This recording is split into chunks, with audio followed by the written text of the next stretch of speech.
Assalomu alaykum hurmatli yurtdoshlar. Yana bir himoyamiz ostidagi shaxsga, tojikistonlik akamizga o'z huquqiy yordamimizni ko'rsatdik. Nomlaridan 550 ming rubl qarz jinoiy ish qo'zg'atilganligi sababli shu qarorning asosida nomlaridan qarzdorlik olib tashlandi. Hurmatli yurtdoshlar, Zolotaya koronada hozir bo'layotgan mavzularni, muammolarni juda ham yaxshi bilasizlar. Ko'pchilikda shu jinoyat sodir etilgan voqealarda, holatlarda o'z yaqinlari, tanishlari bo'lib chiqmoqda. Bu akamiz ham o'zlarining yaqinlari bo'lganligi sababli video qilib olib chiqa olmadik, rozi bo'lmadilar. Har xil gap so'zlar bo'ladi degan bir mantiqda.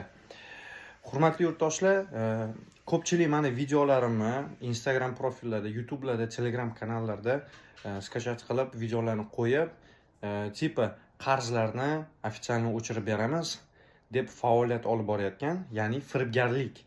10 ming, 20 ming evaziga 100 ming, 200 ming, 300 ming qarzlarni o'chirib beramiz deb firibgarlik faoliyatini olib borishmoqda.